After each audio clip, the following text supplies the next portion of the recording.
अस्सलाम वालेकुम बच्चों, my name is Hasan and I am once again back. You know me very well.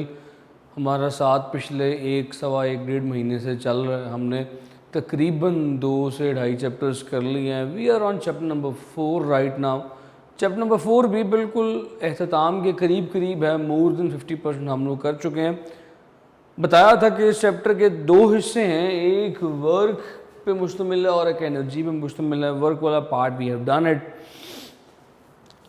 We have started talking about energy in a previous lecture। Energy पे बात चल रही थी, तो एनर्जी पे बात करते करते मैंने आपको बताया था कि वैसे तो एनर्जी की बहुत सारी शक्लें हैं, वैसे तो एनर्जी की बहुत सारी टाइप्स हैं, लेकिन जिनका जिक्र हमने इस चैप्टर में करना है उनका ताल्लुक मोशन मूवमेंट के साथ है, पोजीशन के साथ है।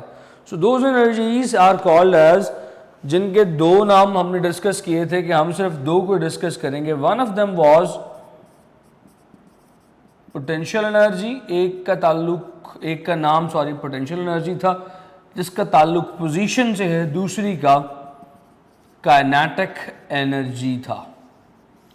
मैंने ये बात लास्ट टाइम थोड़ी सी डिस्कस की थी कि potential energy is the energy that is due to the position of the body. इसका ताल्लुक पोजीशन के साथ है। जब हम पोजीशन की बात करते हैं तो जुमरे में 2 किस्म की एनर्जीज आती हैं। It is because of the position of the body. जब हम पोजीशन की बात करते हैं तो इसमें 2 एनर्जीज आती हैं। वो 2 एनर्जीज कौन कौन सी हैं मैंने आपको बता दिया था। Gravitational potential energy, gravitational potential energy, और दूसरी मैंने आपको बताई थी elastic potential energy. Elastic potential energy का इस चैप्टर में कोई कंसर्न नहीं है। इस चैप्टर में हम उसे डिस्कस नहीं करेंगे। We will discuss that in chapter number 17 in second year. तो राइट नाउ सिर्फ पोटेंशियल यानी ग्रेविटेशनल पोटेंशियल एनर्जी की बात हो रही है जो पोजीशन पे डिपेंड करती है। इसका रिलेशन आप जानते हैं, that is equals to mgh। ये बात मैं कल कर चुका था, यहां से आगे बात को लेके चलता हूं। लो भाई, इससे आगे बात करने लगा हूं, तवज्जो आपकी मुकम्मल तौर पे चाहिए क्योंकि बात बड़ी अहम करने लगा हूं। जो ग्रेविटेशनल पोटेंशियल एनर्जी है, we all know about it and we all know about it since our childhood. मेरा ख्याल है कि ग्रेविटेशनल पोटेंशियल एनर्जी का नाम पहली दफ़ा आपने 6वीं या 7वीं की किताब में सुना होगा कि पोजीशन हाइट की वजह से मौजूद एनर्जी ग्रेविटेशनल पोटेंशियल एनर्जी की। जब हम कहते हैं कि पोजीशन की वजह से स्टोर होने वाली एनर्जी ग्रेविटेशनल पोटेंशियल एनर्जी है, तो मेरे बच्चों याद रखिएगा पोजीशन हमेशा किसी रेफरेंस पॉइंट के लिहाज से मेजर की जाती है। मिसाल के तौर पे मैंने आपको कल एग्जांपल दी थी एक पानी की बोतल की जो पहले ज़मीन पे पड़ी थी, उसमें कोई एनर्जी नहीं थी। आपको याद होगा कल वाली एग्जांपल का। पानी water bottle was placed on a ground, ज़मीन पे पड़ी थी। उस वक्त उसकी पोटेंशियल एनर्जी 0 थी, लेकिन जैसे ही आपने उसे उठा के पहली मंजिल पे लेके गए, उस वक्त उसमें एनर्जी स्टोर होना शुरू हुई। तो एनर्जी किस पॉइंट के लिहाज से स्टोर हो रही है? ज़मीन के। आप ज़मीन से जितना ऊपर जाते जाएंगे उसमें एनर्जी उतनी ज़्यादा स्टोर होती जाएगी। पॉइंट समझ रहे हैं? So the reference point is very important. So यहाँ पे एक बात लिखना बहुत ज़रूरी है, वो ये है gravitational potential energy it is always measured by some reference point। Reference point के लिहाज से हमेशा मेजर की जाती है। और याद रखिएगा जो भी रेफरेंस पॉइंट लिया जाता है उस रेफरेंस पॉइंट की पोटेंशियल एनर्जी 0 कंसिडर की जाती है। मिसाल के तौर पे जब आपने कहा था कि ज़मीन पे पड़ी बोतल में कितनी एनर्जी है, 0, उसके पास कोई एनर्जी नहीं है। ज़मीन रेफरेंस पॉइंट है, ज़मीन के हिसाब से एनर्जी मेजर होनी है। तो जब बोतल ज़मीन पे पड़ी होगी उसमें मौजूद पोटेंशियल एनर्जी 0 होगी। अब आप जैसे जैसे ज़मीन से ऊपर लेके जाना शुरू करेंगे बोतल को, उसमें एनर्जी स्टोर होना शुरू हो जाएगी। सो हमेशा रेफरेंस पॉइंट पे एनर्जी की वैल्यू जो है that is always 0। Potential energy is always 0 on reference point. As you go away from reference point, आप जैसे जैसे रेफरेंस पॉइंट से दूर जाना शुरू होते हैं उसकी आपकी पोजीशन बढ़ना शुरू होती है, आपकी पोटेंशियल एनर्जी भी बढ़ना शुरू होती है। लिहाजा write down a question, a very important question, एक छुपा हुआ सवाल जिसे बच्चे अक्सर छोड़ देते हैं, स्किप कर देते हैं। सवाल इस तरह से है, why the choice of reference point is important in measuring potential energy। कि भाई रेफरेंस पॉइंट की ज़रूरत क्यों पेश आती है, ये डिसाइड करना क्यों ज़रूरी है कि पोटेंशियल एनर्जी मेजर करते हुए रेफरेंस पॉइंट क्या होगा, किसके हिसाब से एनर्जी मेजर करना चाह रहे हैं। उसकी वजह यह है कि पोजीशन पे डिपेंड करती है, पोजीशन का ताल्लुक हमेशा रेफरेंस के साथ है। रेफरेंस पॉइंट पे पोटेंशियल एनर्जी को जीरो कंसिडर किया जाता है, फिर उसके हिसाब से एनर्जी कैलकुलेट की जाती है। अब यहाँ पे मैं एक सवाल और डिस्कस करवाया करता हूँ बच्चों को, एक्सरसाइज का क्वेश्चन है, डिस्कस करवा के उसके बाद आगे बढ़ूंगा। सपोज कर लीजिए कि you have got a table है, मैं टेबल की साइड व्यू आपको ड्रॉ कर रहा हूँ जहाँ पे आपको टेबल की दो टांगे और टेबल की सरफेस नजर आ रही है। इस टेबल से किसी खास बुलंदी पे एक गेंद पड़ा, यानी हवा में गेंद मौजूद है किसी खास बुलंदी पर। हम कहते हैं कि इस टेबल की जमीन से बुलंदी जो है, let's say that is h2, उम्मीद है कि नजर आ रहा होगा आपको। और इसी तरह इस बॉल की इस टेबल से जो बुलंदी है दैट इज h1। अब गौर कीजिएगा, बॉल टेबल से कितनी बुलंदी पे है, h1 पे। टेबल जमीन से कितनी बुलंदी पे है, दिस इज योर ग्राउंड, जमीन से कितनी बुलंदी पे है, h2। एक बच्चा जो उसके पास खड़ा है, बॉल के पास खड़ा है, वो कह रहा है बॉल के पास एनर्जी है mgh1। एक बच्चा जो इस तरफ बॉल के पास खड़ा है वो कह रहा है बॉल के पास एनर्जी है mgh1 प्लस h2। दोनों की अपनी अपनी ऑब्जर्वेशन है। One is saying it has got energy mgh1, one is saying it has got mgh1 plus h2, total height के बराबर पोटेंशियल एनर्जी है। विच वन इज करेक्ट, कौन सा दुरुस्त होगा, जरा सोचे किसके हिसाब से हम मान रहे हैं पोटेंशियल एनर्जी। हाँ, अगर हम ये कह दें कि पोटेंशियल एनर्जी जमीन के हिसाब से मेजर की जाती है, अर्थ के हिसाब से, अर्थ की पोजीशन के हिसाब से मेजर की जाती है, तो ये वाला बच्चा दुरुस्त होगा, क्योंकि ये बच्चा जो हाइट बता रहा है that height is the total height from the ground, हम ये वाला बच्चा दुरुस्त मान लेंगे। हाँ, अब अगर हम कहें कि भाई एनर्जी की बात हो रही है टेबल के लिहाज से, तो फिर ये बच्चा ठीक है, क्योंकि टेबल के लिहाज से इसके अंदर पोटेंशियल एनर्जी mgh1 है। सो जब आप रेफरेंस पॉइंट को बदलते हैं तो स्टोर होने वाली एनर्जी भी बदल जाती है। सवाल दोबारा रिपीट करता हूँ, जवाब दोबारा बता देता हूँ। आपके पास टेबल पे एक बॉल किसी हाइट पर मौजूद है, उस हाइट का नाम h1 है, टेबल की जमीन से हाइट h2 है। एक बच्चा कहता है कि बॉल के पास एनर्जी है mgh1 यानी टेबल के मुताबिक, एक कहता है बॉल के पास एनर्जी है mgh1 प्लस h2 यानी जमीन के मुताबिक। दोनों में से कौन सा बच्चा दुरुस्त है? जवाब के दोनों दुरुस्त है। एक जमीन के हिसाब से एनर्जी की पैमाइश कर रहा है, एनर्जी का मुतालिया कर रहा है, यानी कि वो कह रहे हैं mgh1 प्लस h2, जमीन के लिहाज से एनर्जी की वैल्यू mgh1 प्लस h2। और दूसरा बच्चा वो ये कह रहा है कि टेबल के लिहाज से पोटेंशियल एनर्जी की value mgh1। Both are correct because the reference point for both of those are different. Point समझ रहे हैं बच्चों? This is how reference point is very much important in measuring the energy. उम्मीद है कि ये point समझ में आया होगा आपको। सो मैं आगे चलता हूँ। एक बड़ा मशहूर शॉर्ट क्वेश्चन आ जाया करता, state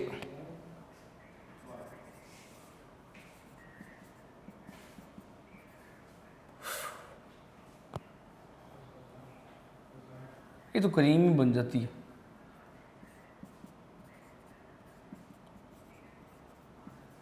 work energy principal.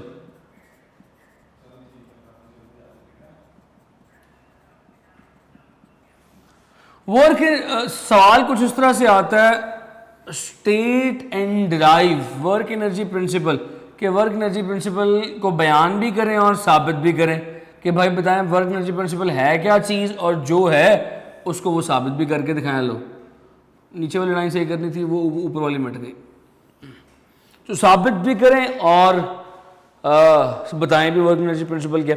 So what is work energy principle actually, हम जरा समझने की कोशिश करते हैं।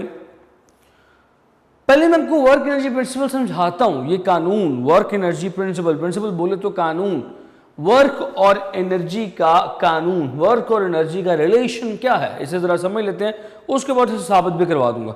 Work energy principal states that, work energy principal ये कहता है, जुमले पे गौर कीजिएगा, जिस बॉडी पे जितना ज्यादा काम किया जाएगा उसकी काइनेटिक एनर्जी उतनी ही ज्यादा बदलेगी। नहीं समझ आई? समझाता हूं। अब लेट से आप छोटे जब थे तो अक्सर आप छोटे गली में सारे 4-6 बच्चे खेल रहे हो ना, और किसी की गाड़ियाँ को रिक्शा सड़क पे ख़राब हो जाए तो जितने गली के मोहल्ले के बच्चे होते हैं उनको कहते हैं चलो अभी धक्का लगाओ। ना सपोज करें कि आप पे वही वक्त आ गया, मैं ये तो नहीं कहूँगा कि आपको धक्का लगवाना पड़ा, लेट से आप छोटे हैं आपको धक्का लगाना पड़ा। अब आप किसी की गाड़ी ख़राब होगी, अब आप उस गाड़ी को धक्का लगाना शुरू हुए। आप चाहते हैं कि गाड़ी की वेलोसिटी बढ़े, जुमले पे गौर कीजिएगा, गाड़ी की वेलोसिटी बढ़े यानी गाड़ी की काइनेटिक एनर्जी बढ़ जाए, तो आप धक्का यानी फोर्स यानी वर्क ज्यादा करेंगे या कम करेंगे? अल्टीमेटली वेलोसिटी बढ़ाने के लिए आपको ज्यादा काम करना पड़ेगा, ज्यादा वर्क करना पड़ेगा। सो जितना ज्यादा वर्क आप करेंगे गाड़ी की काइनेटिक एनर्जी में उतना ही ज्यादा इजाफा आएगा। This is called work energy principal. Amount of work done on a body is equals to the change in kinetic energy of that body। जितना बॉडी पे काम किया जाता है बॉडी की काइनेटिक एनर्जी में उस कदर उतना ही चेंज आता है। पॉइंट समझ रहे हैं बच्चों?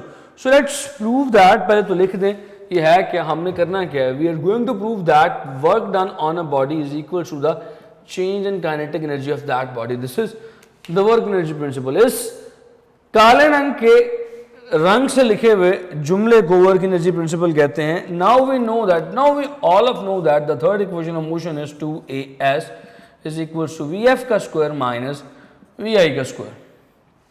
Let's do simple calculations, let's do simple task. s को एक तरफ रहने दीजिए, 1/2a इस तरफ ले जाइए, vf square minus vi square. Right? क्या ख्याल है? बात सिंपल है। Now call this equation number 1, इस equation number 1 का नाम दे दीजिए और multiplying equation 1 with force, F से मल्टीप्लाई करें। ले जी, F into S is equals to F into 1/2a into Vf square minus Vi square।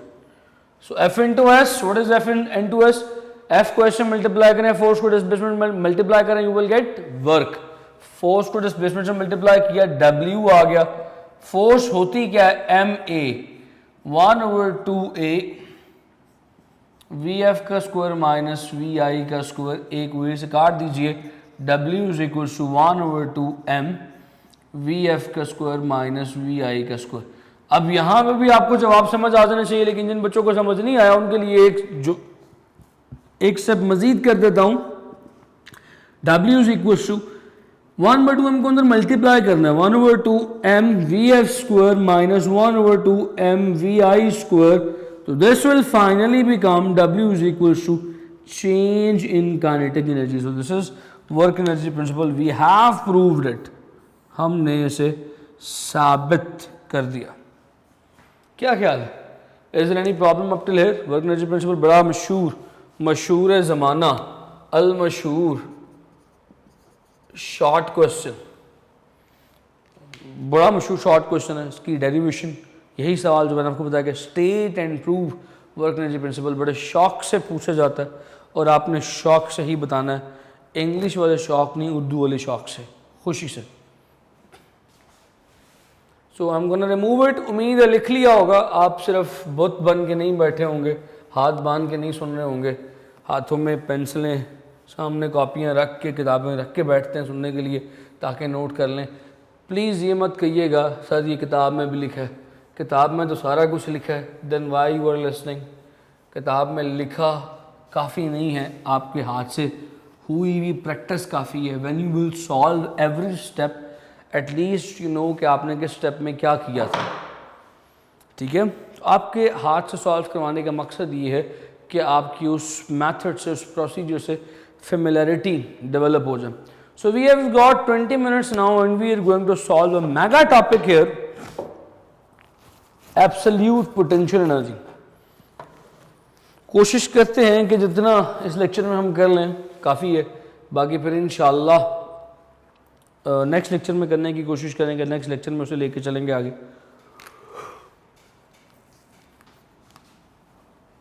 The topic is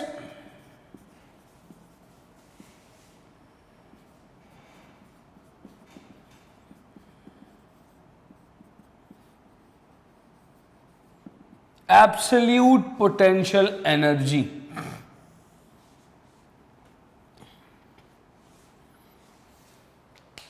low भाई, absolute potential energy को मैं समझाने लगा हूं आपको, तो आपकी तवज्जो चाहिए मुझे मुकम्मल तौर पे। अब आपने गौर से सुनना। पहले तो हमें ये पता होना चाहिए कि हम करने क्या जा रहे हैं। हाँ, we are going to solve और we are going to derive an expression for absolute potential energy. हम एब्सोल्यूट पोटेंशियल एनर्जी के लिए एक फार्मूला तैयार करने लगे हैं। तो हम एब्सोल्यूट पोटेंशियल एनर्जी का फार्मूला उस वक्त तक तैयार नहीं कर सकते जब तक हमें यही ना पता हो कि एब्सोल्यूट पोटेंशियल एनर्जी चीज़ क्या है।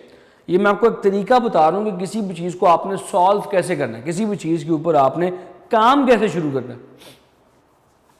So very first thing that you must know what is meant bye absolute potential energy. आपको पता होना चाहिए कि एब्सोल्यूट पोटेंशियल एनर्जी चीज़ क्या है।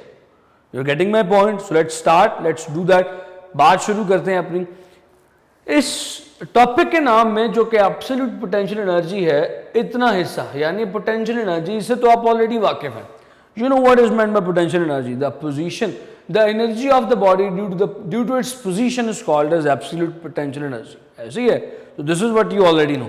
अभी एब्सोल्यूट का लफ्ज जो लग गया, इसने इस पूरी की पूरी चीज के मतलब को कैसे बदल दिया। एब्सोल्यूट पोटेंशियल एनर्जी क्या चीज, तो जरा सुनिएगा गौर से। आप किसी बॉडी को, लेट्स से उसी बॉटल की बात करते हैं जो आपने ऊपर बिन बुलाए आने वाले मेहमान पे फेंकने के लिए दूसरी मंजिल पे लेके गए थे। उस बोतल को आप दूसरी मंजिल तक नहीं लेके गए, अब आप ऊपर लेके जा रहे हैं, मजीद ऊपर लेके जाते जा रहे हैं। ये बात तो आप जब सब जानते हैं कि आप जितना उसे ऊपर लेके जाना शुरू करेंगे, उसमें स्टोर होने वाली एनर्जी उतनी बढ़ती जाएगी। ऐसे ही है, पहली मंजिल की बजाय दूसरी मंजिल पे ले गए, दूसरी मंजिल की बजाय तीसरी पे ले गए, तीसरी के बाद चौथी पे ले गए, चौथी के बाद आर्फा क्रीम टावर पे ले गए, आर्फा क्रीम टावर के बाद आईफिल टावर पे ले गए, आईफिल टावर के बाद पीसा टावर फ्रांस में ले गए। अब आप उसे ऊपर लेके जाते जा रहे हैं, बुर्ज अल खलीफा पे चढ़ गए ना। अब आप उसे ऊपर लेके जाते जा रहे हैं, जितना ऊपर लेके जाते जाएंगे उसमें स्टोर होने वाली एनर्जी उतनी बढ़ती जाएगी। तो अब जुमले पे गौर करना है, उस पानी की बोतल में मैक्सिमम पोटेंशियल एनर्जी जो स्टोर हो सकती है, that is called as absolute potential energy. मैं अपने जुमले को रिपीट करता हूं, इसी से आगे सारी बात चलेगी, तो इस जुमले को बड़े गौर से सुनना। The maximum potential energy which can be stored in a body is called as absolute potential energy.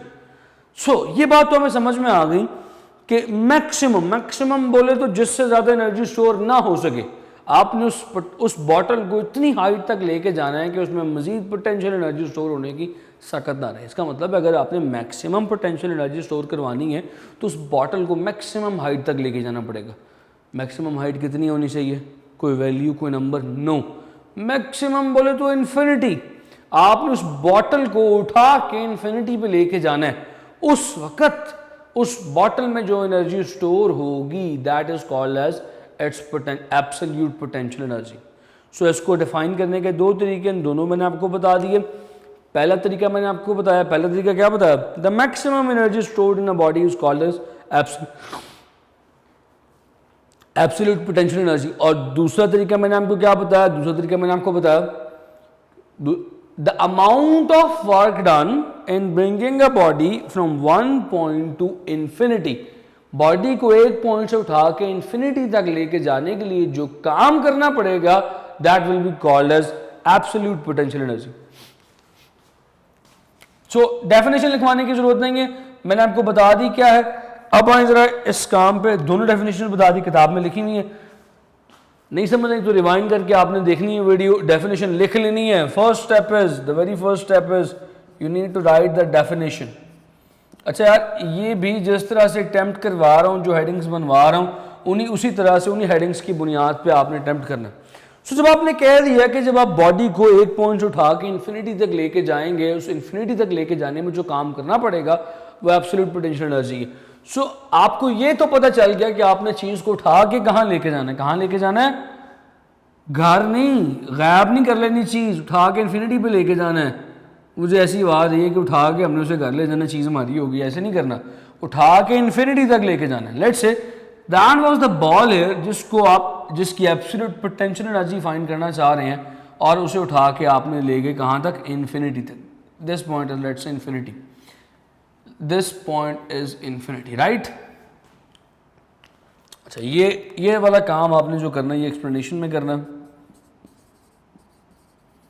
Explanation में 2-4 लफ्ज़ लिख के you will draw the diagram. आपने डायग्राम ड्रॉ कर देनी है, ठीक है। अच्छा अब देखो यार, एक प्रॉब्लम है, हमारे लिए काम बड़ा आसान हो कि उसको उठा के इन्फिनिटी तक लेके गए। फासला कितना है, इन्फिनिटी। फोर्स आपको पता है, ग्रेविटेशनल फोर्स का फॉर्मूला है, फॉर्मूले को फासले से मल्टीप्लाई करो, वर्क आ जाएगा। लेकिन नहीं, ग्रेविटेशनल फोर्स इस सारे सफ़र में कांस्टेंट नहीं है। मैंने आपको जब एग्जांपल दी थी work done by the variable force, उसमें एक एग्जांपल दी थी कि जैसे जैसे आप अर्थ से दूर जाते हैं वैसे वैसे फोर्स वीक होती जाती है, ग्रेविटी वीक होती जाती है, यू ऑल नो इट। तो यहाँ पे इस किए जाने वाले काम में फोर्स इज नॉट कांस्टेंट। तो जब फोर्स कांस्टेंट ना हो तो वर्क कैसे कैलकुलेट करते हैं, अप्लाई करें नॉलेज अपना, कैसे करते हैं वर्क कैलकुलेट। दूसरा टॉपिक इस किताब का work done by the variable force. हम पूरे सफर को छोटे छोटे सेक्शंस में तोड़ देते हैं, छोटे छोटे पार्ट्स में तोड़ देते हैं, हर पार्ट का वर्क कैलकुलेट करते हैं और एंड पे टोटल ऐड कर देते हैं। यही काम हमने यहाँ पे करना है। इस सारे सफर को छोटे छोटे सेगमेंट्स में तोड़ने लगे हैं। लेट्स से ये पहला पॉइंट, ये second point, this third point, fourth point and this one is let's say infinity is the nth point. क्या ख्याल है, जो पहला पॉइंट था उसके फासले को, ये मैं भूल गया कि मैं क्लास में नहीं करवा रहा, कैमरे पे करवा रहा हूँ, उसकी विजिबिलिटी कम हो सकती है, थोड़ा सा ज़रा मुझे बड़ा बड़ा करने दें।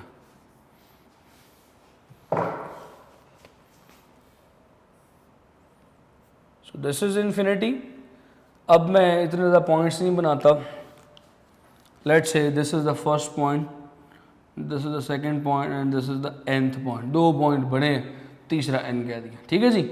पहले पॉइंट का ज़मीन से फासला r1, ये भी छोटा है, अच्छा r1, इसका फासला r2 और इसका फासला rn। अब तो ठीक है ना, इससे क्या बड़ा करूं और enough, you are getting this, नजर आ रहा है। सो पहले बॉल का फासला जमीन से r1, दूसरे बॉल का जमीन से फासला r2। लेकिन यहां पे एक चीज और बड़ी अहम है, वो ये है इन दोनों बॉल्स के दरमियान जो फासला है दैट फासला is called as delta R. क्या ख्याल है, बात समझ में आती है। So how can you define delta R, you can say here, यहां से लिखना शुरू करते हैं। You can say here delta R is equals to r2 minus r1, है ना, ऐसे लिख सकते हो, क्योंकि डेल्टा आर बीच वाला रास्ता है। कैसे आएगा, r2 में से r1 को माइनस कर दो, डेल्टा r आ जाएगा। फिर यहां से r2 क्या लिखा जा सकता है, r2 is equals to r1 plus delta r। r2 तक पहुंचने r1 में डेल्टा r ऐड कर दो, दोनों बातें समझ में आ गई। कितने अच्छे हो।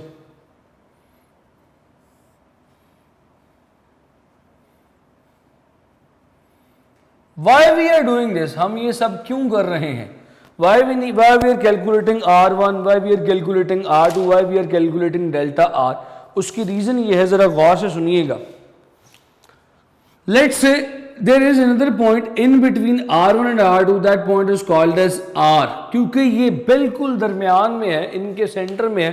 It can also be called as average point, दरमियान वाली चीज को एवरेज भी कहते हैं, पता क्या नहीं पता, मीन एवरेज।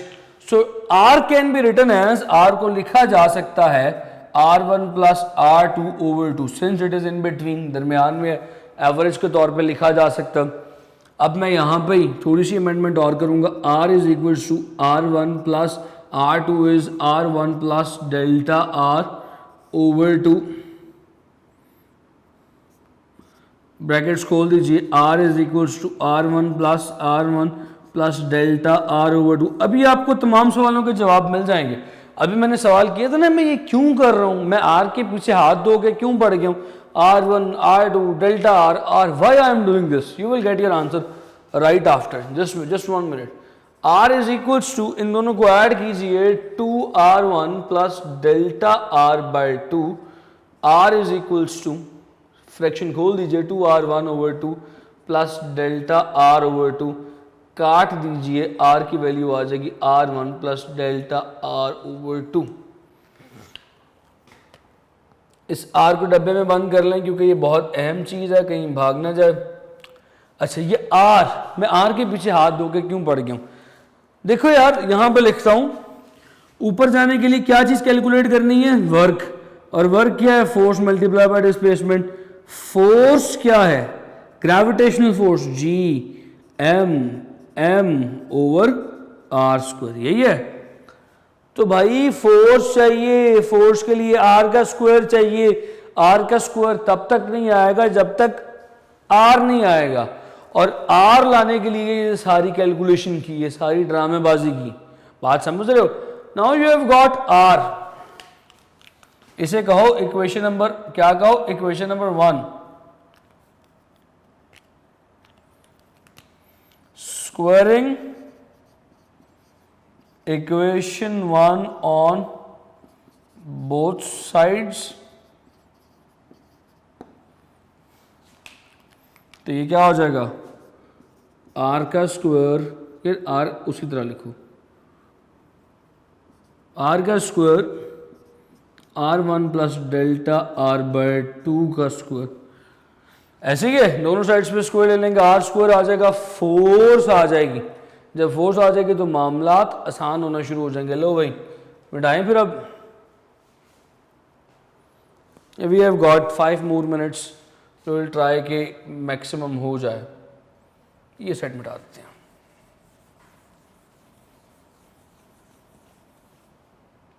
ये साइड भी मिटा देते हैं। डायग्राम नहीं मैं मिटाऊंगा अभी, ताकि डायग्राम से आप बहुत सारी चीज़ें भी देखेंगे, डायग्राम से भी बहुत सारी चीज़ें सीखनी है आपको, मैंने बतानी है। So I am not gonna erase a diagram, हाथ बांध के मत सुनो, लिखो साथ साथ, मैं नहीं देख रहा, अल्लाह देख रहा है। उस्ताद का हुक्म है कि सारी चीज़ें नोट करनी है, नोट किए बगैर अपने लैपटॉप कंप्यूटर मोबाइल के आगे से उठना नहीं है, ठीक है। नोट करें, नोट करने के बाद फिर एक दफ़ा प्रैक्टिस करें। Topic is important, lengthy topic है, आर तक हम पहुंच गए, आर कैलकुलेट कर लिए, सिर्फ सुन के मज़े से उठ नहीं जाना कि मुझे समझ आ गई। प्रैक्टिस 2 दफ़ा जब तक नहीं होगी मैं नहीं बख्शूंगा। So R is, what is R, let's write it here, R is equals to R1 plus delta R by 2, दोनों साइड्स पे लिया था square, so R square is equals to, this is a plus b का whole square. कैसे करते थे, a का square plus 2 into delta a b, याद है, 2 इंटू ए क्या है R1, बी क्या है delta R by 2 plus delta R, delta R by 2 का स्क्वायर। डेल्टा आर यहाँ पे लिख दूँ, ये फासला डेल्टा आर था। सो लो भाई इसको करो सॉल्व, R1 का स्क्वायर काटो इसको इससे, R1 into delta R plus delta R का स्क्वायर ओवर 4। अच्छा अब यहाँ पे एक बात मुझे वाज़िया करनी है अपने बच्चों को, ये जो R1 और R2 के दरमियान फासला बोले तो डेल्टा आर, ये बहुत छोटा है। इसका मतलब क्या, इसका मतलब ये है आर और delta R they are very close together, ये बहुत करीब करीब है। हमने याद है छोटे होते क्या पढ़ाया था मैंने आपको, जितने छोटे सेगमेंट्स में कन्वर्ट करेंगे, जितने छोटे सेगमेंट्स में डिवाइड करेंगे, उतना अच्छा रिजल्ट आएगा। जब मैं आपको work done by the variable force पढ़ा रहा था, मैंने कहा था आपने पूरे सफर को छोटे छोटे सेगमेंट्स में डिवाइड करना है, इतने छोटे सेगमेंट्स में डिवाइड करना है कि जो बीच में डेल्टा आर बने, जो सेगमेंट बने, फासला वक्फा बने, वो बहुत छोटा हो। और याद रखिएगा जब किसी छोटी चीज़ का स्क्वायर लिया जाता है वो मज़ीद छोटी हो जाती है। मसलन 0.5 पकड़ो कैलकुलेटर अपने अपने, 0.5 का लो स्क्वायर 0.5 स्क्वायर क्या आता है 0.25। तो 0.5 का स्क्वायर लिया 0.25 मज़ीद छोटा, तो छोटी चीज़ का स्क्वायर लिया मज़ीद छोटा, उसको 4 पे डिवाइड भी कर दिया, लो भाई नेग्लिजिबल हो गया, कितना काम सौखा हो गया। So what we have got here R square is equals to R1, oh plus डालना भूल गया, R1 square plus R1 delta R. Put the values of delta R here. R square is equals to R1 square plus R1 delta R was R2 minus R1. अभी लिखवाई थी चीज़ें पहले, नहीं यकीन तो ये 4-5 मिनट वीडियो को रिवाइंड करके देख लेना। So R square is equals to R1 square plus करो मल्टीप्लाई अंदर R1 R2 minus R1 square, ये minus R1 square R1 square से कट गया, R square is equals to R1 R2। लो भाई R की वैल्यू आ गई, तो जानते हो फोर्स क्या है, gravitational force G capital M small m over R square. इसमें करो जरा वैल्यूज पुट, फोर्स की वैल्यू बन जाएगी F is equal to G capital M small m R square की जगह R1 R2। फोर्स आ गई, अब हर पॉइंट का फासला 1 बाय 1 कैलकुलेट करते जाओ। लेट्स से बॉल पहुंच गया R1 पे, R1 से लेके जा रहे हो बॉल को R2 तक। So work done in taking the ball from R1 to R2, बोले तो W1 फ्रॉम 2 नहीं W2 फ्रॉम 1, उल्टा हो गया, इस बात ही हो गया, क्या आएगा फोर्स मल्टीप्लाई बाय फासला कितना है not cross dot delta R। तो करो जरा सॉल्व इसको, W1 to 2 is equal to F delta R, dot खत्म किया आ गया कॉज ऑफ थीटा। अब बॉल जा रही है कहां ऊपर, ग्रेविटी है कहां नीचे, डिस्प्लेसमेंट है ऊपर, फोर्स है नीचे, एंगल है 180। ये तो हल्का हल्का गाना सा बन गया, एंगल इज 180। वैल्यूज पुट कीजिए, W1 to 2 force is GMM और R1 R2 delta R, cos 180 is -1 directly, पता है यार तुमको, अब लिखने की जरूरत नहीं, cos 180 जाओ, फिर भी लिख रहा हूं -1 होता,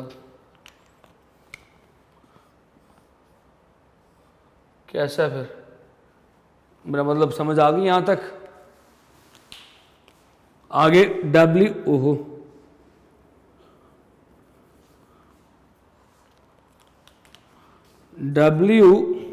to 2 is equals to G की बजाय लिखो माइनस G, माइनस बाहर आ गया, G capital M small m delta R लिखो R2 minus R1 over R1 R2।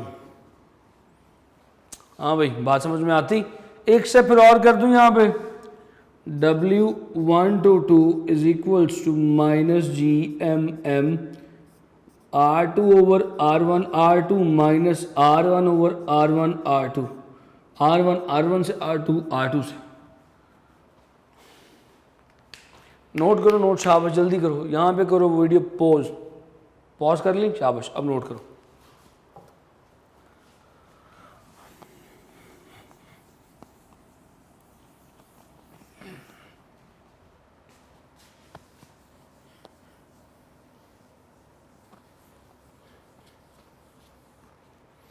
अच्छा खत्म होगी बात, बस 1 मिनट की बात और रह गई।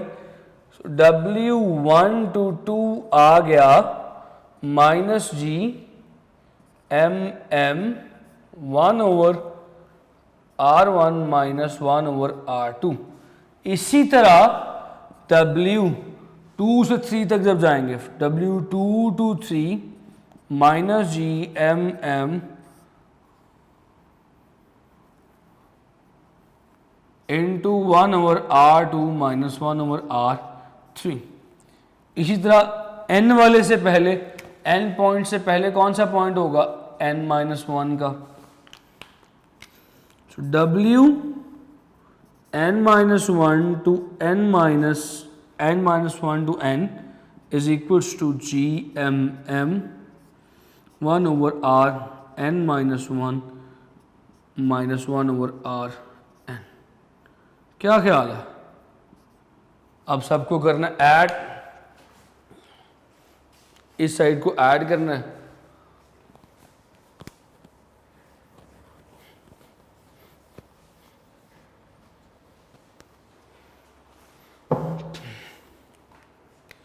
So WT total work W1 to 2 plus W2 to 3 plus W3 to 4 up to Wn minus 1 to W to n। करो जरा ऐड सबको। पहले वाली value minus G M small m 1/R1 minus 1/R2 plus, क्योंकि minus वाली value आगे तो plus चाहे ना लिखो, minus G M M 1/R1 not 1 R2 minus 1/R3 up to minus G M m 1/Rn minus 1 minus 1/Rn। Minus G M m minus G M m minus G M m सबका ले लो common, minus G M m common लिया, 1/R2 1/R1 यार, minus 1/R2 minus common ले लोगे तो ये क्या बन जाएगा, प्लस का R2 माइनस 1/R3। करते करते 1/Rn माइनस 1 माइनस 1/Rn। देखो यार, माइनस 1/R2 प्लस 1/R2, इस तरह ये माइनस 1/R3 इसके आगे प्लस 1/R3 होगा, सारे कट जाएंगे, सिर्फ बचेगा क्या, वर्क फ्रॉम 1 to n, यानी टोटल वर्क पहले से n तक minus G M M 1/R1 to minus 1/Rn। n को क्या बोला था, n को बोला था इन्फिनिटी, तो पुट कर दो W1 to infinity बोले तो absolute potential energy minus G M M over 1/R1 minus 1/infinity। So something over infinity is